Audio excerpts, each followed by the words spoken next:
ਵਾਹਿਗੁਰੂ ਜੀ ਕਾ ਖਾਲਸਾ ਵਾਹਿਗुरु जी की फतेह।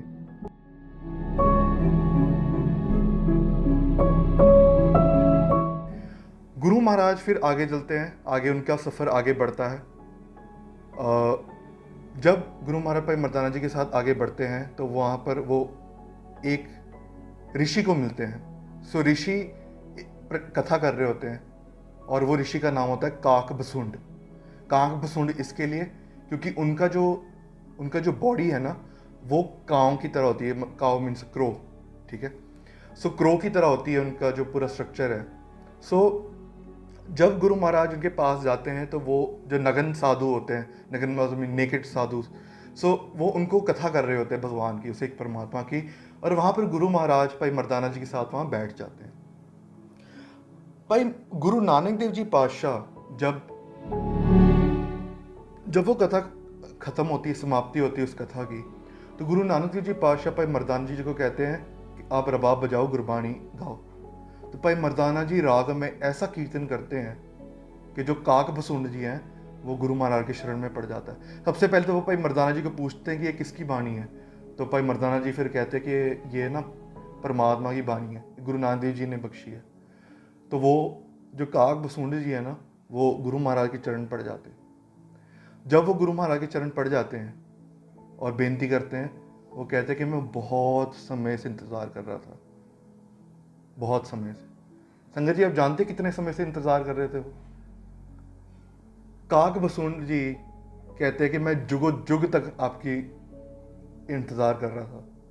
तो भाई मर्दाना जी हमारे जैसे भी उत्सुक होते हैं ना कि भाई आपकी उम्र कितनी है जब आप युगो युग की बात कर रहे हो।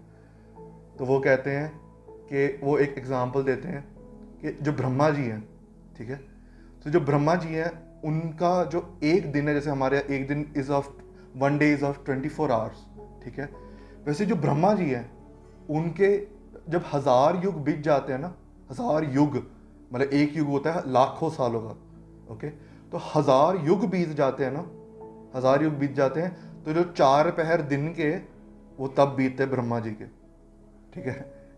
सो आप मल्टीप्लाई मत करने लग जाना, इट्स वेरी मतलब हम नहीं कर सकते वो काउंट। सो इन शॉर्ट जो हमारे 24 आवर्स हैं वो ब्रह्मा जी के एक दिन के मतलब 2000 युग हैं। और वहाँ पर भाई बसुंड जी काक बसुंड जी कहते हैं भाई मर्दाना जी को, मैंने कई ब्रह्मा आते हुए देखे और कई ब्रह्मा जाते हुए देखे। सो आप देख सकते हैं कि ब्रह्मा जी जो कि एक तरीके से हम दिनों में बात करें तो वो 100 साल तक भी जीते हैं, 100 के ऊपर भी जीते हैं। वो it's obviously not equivalent to human life. Human life के हिसाब से हम मेज़र नहीं कर सकते उस चीज़ को।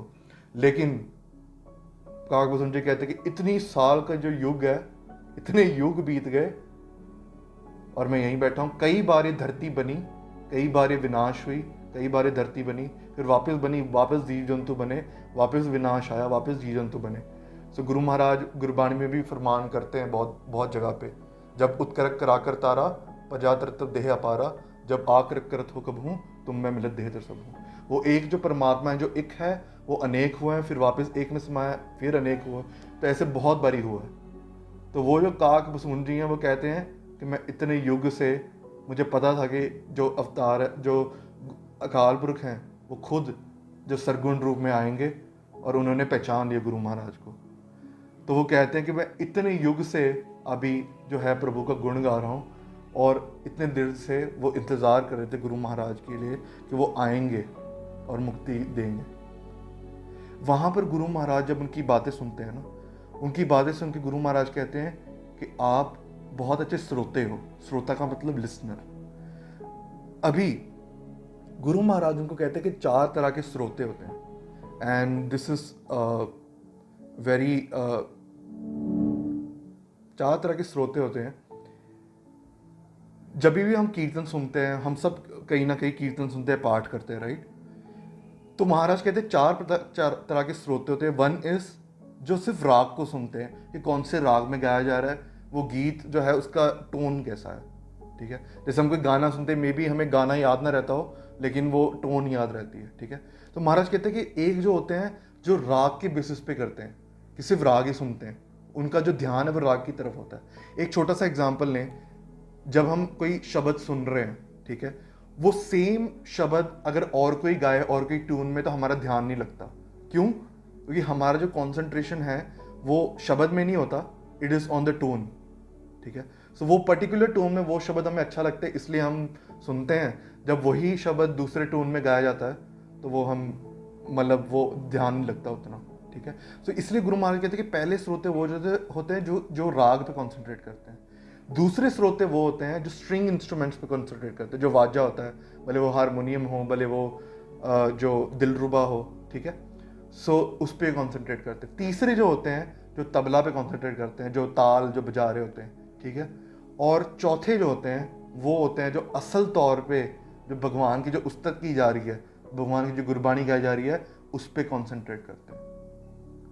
अभी एक चीज़ आपने नॉर्मली देखी होगी कि जब कोई भी कीर्तन सीखता है यहाँ पर, तो आपने नॉर्मल तौर पे देखा होगा कि मोस्टली सब उस पर राग लगाने पे ज़्यादा ध्यान देते हैं रादर देन कि शब्द कौन सा है, और वहाँ पे एक तरीके से हम मार खा जाते हैं। ठीक है, जब हम स्टार्ट कर रहे हैं, when we are starting our journey, तो इसलिए हमें वो जो हारमोनियम के जो कीज़ हैं या तबले के जो ताल हैं वो प्रैक्टिस नहीं हुए होते, तो हमें देख देख के करना पड़ता है, उस पर कॉन्सेंट्रेट करना पड़ता है, दैट इज़ ओके।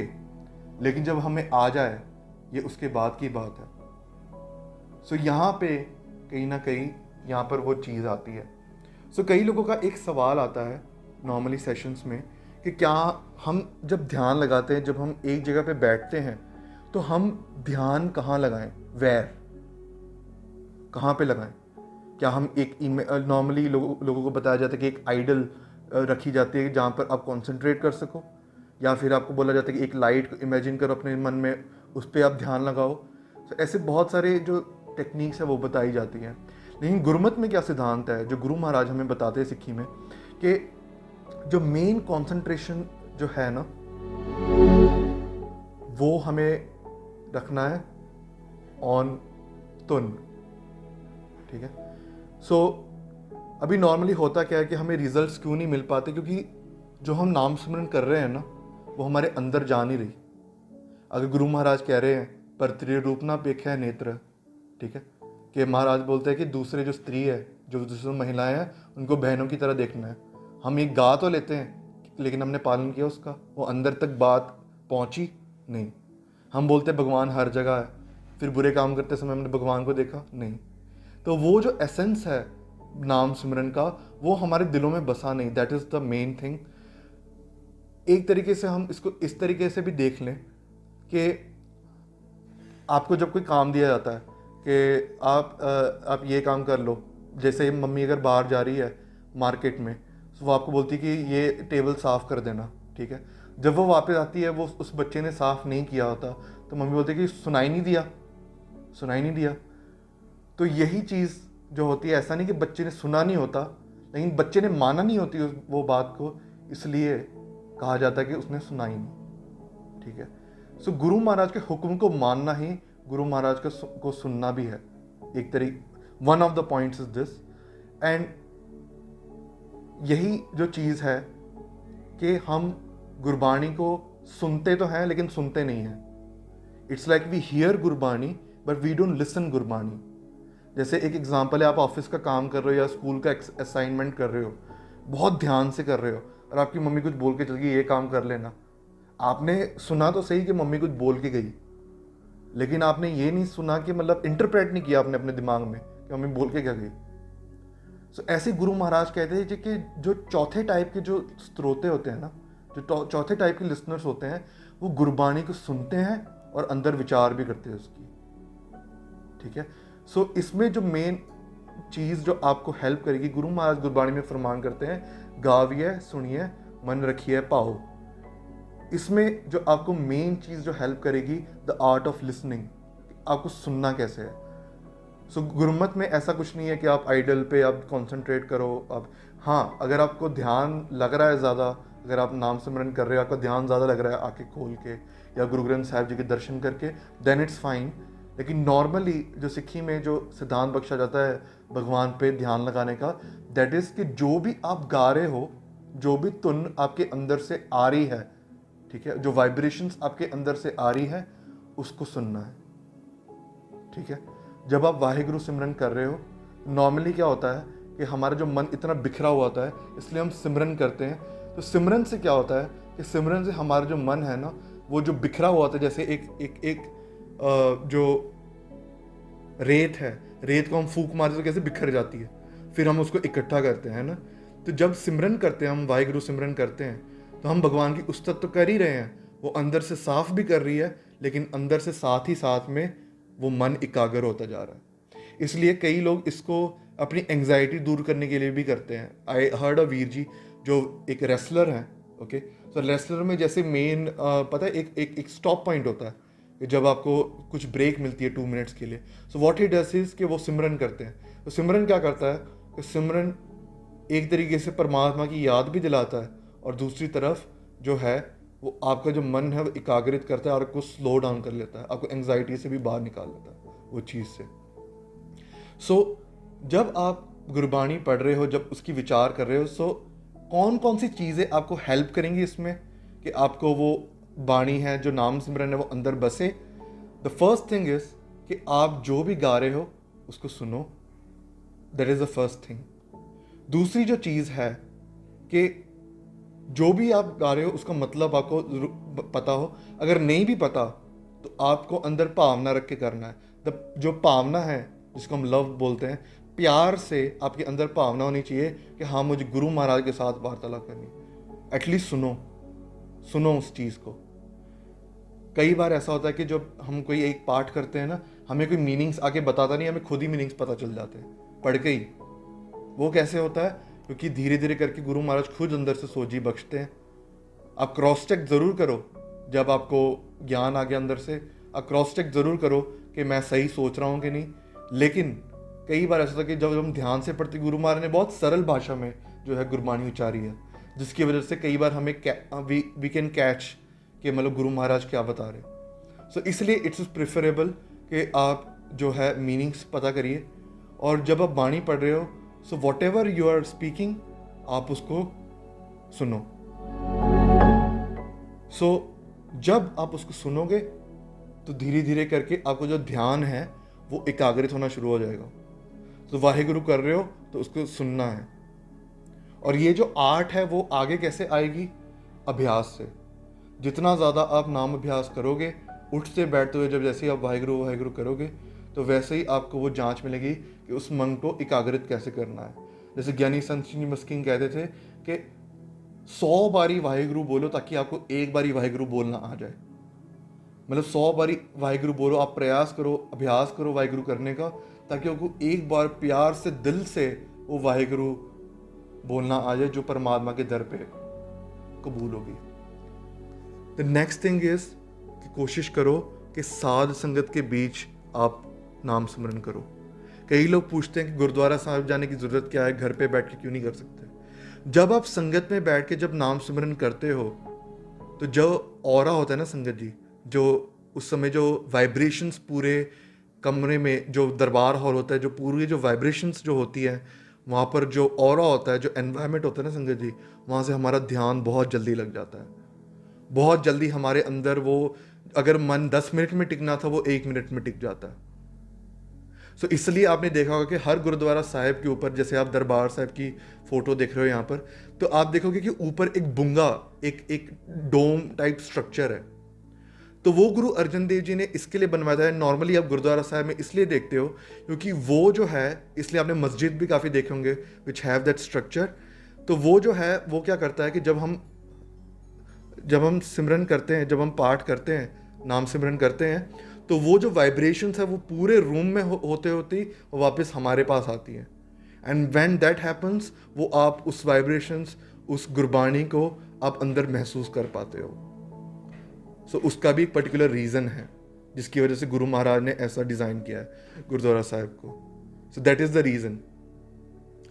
फिर आखिर में आपको देखना है कि गुरु महाराज से आपको जोड़ता क्या है। सो कई जो गुरसिख है वो स्टार्टिंग के लिए ऐसा भी कहते हैं कि जब आप नाम सिमरन कर रहे हो, आपको सुनने का वो जांच नहीं आ रही। कई बार ऐसा होता है कि हमें जब हम आंखें बंद कर रहे हैं तो कई ऐसे थॉट्स आने शुरू हो जाते हैं जो बहुत व्यर्थ होते हैं। तो उसके लिए कई जो गुरसिख होते हैं वो कहते हैं कि आप जो गुटका साहिब है ना, जो जहाँ पर जो पाठ है वो लिखा गया है, उसको आप देख के करो। तो उससे क्या होगा कि आपकी जो आंखें हैं ना वो बिजी हो जाएंगी, और आंखों का बिजी होना मतलब कि आंखें जो हैं वो हमारी 70% जो हमारा मन होता है उसको कंट्रोल करती है। जो भी हमने आंखों से देखा होता है ना वही हमारे पूरे दिमाग में चलता रहता है, ठीक है।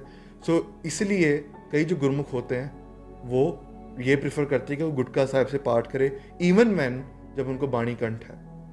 लेकिन जब आप ऐसे ही बैठे हो तो आपको अपनी आवाज़ सुननी है। सो महाराज कहते हैं कि शब्द गुरु सुरत तुन चेला। गुरु कौन है आपका? शब्द, गुरु ग्रंथ साहिब जी है ना, शब्द रूप में है। शब्द रूप दिखता है आपको आंखों से? नहीं दिखता, शब्द को सुना जाता है, ठीक है। तो अभी अभी गुरु तो पता चल गया, चेला कौन है? सुरत। सुरत मीन्स आपका जो मन है, आपका जो माइंड है, इंटेलेक्ट है आपकी, वो। तो जब आप गुरु का जो नाम अभ्यास करते हो तो आप धीरे धीरे एक तरीके से उसके रंग में रंगने लग जाते हो, एंड दैट इज व्हेन वो आपके अंदर बसनी धीरे धीरे शुरू हो जाती है। So listen to it, and जब लिसनिंग के साथ धीरे धीरे क्या होगा कि वो आपके अंदर चलना खुद शुरू हो जाएगा। सो इसके लिए अगर आपको गुटखा साहब पढ़ना है, अगर आपको गुरु साहब के साथ एक कनेक्शन बनाना है, उसके लिए इट्स वेरी एनकरेजेबल कि आप जो है गुरुमुखी ज़रूर सीखो, क्योंकि गुरुमुखी एक ऐसी लैंग्वेज है जो आपको गुरु के साथ जोड़ेगी। और कथा सुनो, कथा के साथ आपको जो विचार है वो गुरबाणी क्या कहना चाहती है उसके बारे में पता चलेगा। एंड हाँ, है प्रचार इंग्लिश में भी हिंदी में भी हम कर रहे हैं, लेकिन जो पंजाबी में जो ट्रेजर है ना वो कोई दूसरे लैंग्वेज में नहीं है, गुरबाणी में। So it is preferable and very we encourage कि आप जो है गुरुमुखी सीखो, ताकि आपको गुरु ग्रंथ साहिब जी के दर्शन करने का मौका मिले और आप गुरु महाराज के साथ वार्तालाप कर सको। और साथ ही में आपको पंजाबी, अगर it is preferable, we don't force anyone, लेकिन अगर आप पंजाबी सीखोगे तो उससे क्या होगा कि आपको कथा समझ में आनी शुरू हो जाएगी, और जब कथा समझ में आनी शुरू हो जाएगी तो इतना सारा जो खजाना है ना कथा के रूप में, बुक्स के रूप में, वो आप ग्रैस्प कर सकते हो, और वो आपको आध्यात्मिक जीवन में बहुत हेल्प करेगा।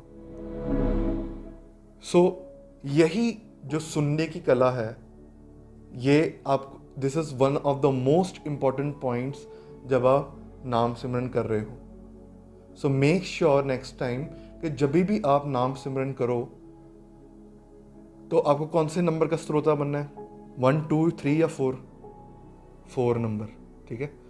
सो वही चीज़ है, ओके। कीर्तन सुन रहे हो, ऐसा नहीं कि आप उस जो कीर्तन का जो वाजा है उसको मत मतलब उसके ऊपर कॉन्सेंट्रेट करो ही मत, ऐसा नहीं बोल रहे हम। We are not saying that. जो राग है वो है ही इसके लिए कि आपको वो ज़्यादा कॉन्सेंट्रेट करा पाए शब्द की ओर, लेकिन सिर्फ वाजे तक ही रह जाना और गुरबानी की तरफ ना जाना, that is where we lack, ठीक है। सो कई बार ऐसा होता है कि इसलिए जो होता है कीर्तन तो करते हैं, लेकिन वो शब्द की तरफ वो ध्यान नहीं होता। इट इज़ ऑन कि हम कैसे गा रहे हैं, हम सुर गा रहे हैं, संगत को अच्छा लगेगा कि नहीं लगेगा।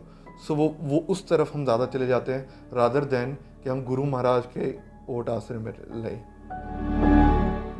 सो उस चीज़ को हमें एनालाइज करना है। तो ये सिक्खी में जो बहुत ही इम्पोर्टेंट सिद्धांत है, एक जो नाम सिमरन में आपको बहुत काम आता है, सो दैट इज़ के शब्द गुरु सुरत तुन चेला। आपको शब्द को गुरु बनाना है और उसको शब्द को इतना एंग्रोज करना है, आपको अंदर डालना है, आपको अभ्यास कर करके, कि ताकि जब आप सोचो ना तो आपको तभी गुरु याद आ जाए। जब आप किसी ब्यूटीफुल ट्री को देख रहे हो, आपको अंदर से ही आ जाए, यार बलिहारी को तरतरस्या तेरा अंत ना जाई लख्या। वो कैसे आएगा? नाम अभ्यास से आएगा। वरना अगर आप ये चीज़ नहीं करोगे तो वही चीज़ें घूमते जाएंगी जो आप पूरे दिन में करते हो। सो धीरे धीरे होगा, इट्स अ स्लो प्रोसेस, लेकिन अगर आपको आ गया फिर आपके अंदर वो जो रस आना शुरू हो जाएगा, दैट इज़ बियॉन्ड एक्सप्लेनेशन। सो इतनी बेनतियाँ प्रवान करें जी। बोला चुका लिखे माँ। वाहिगुरू जी का खालसा, वाहिगुरू जी की फतेह।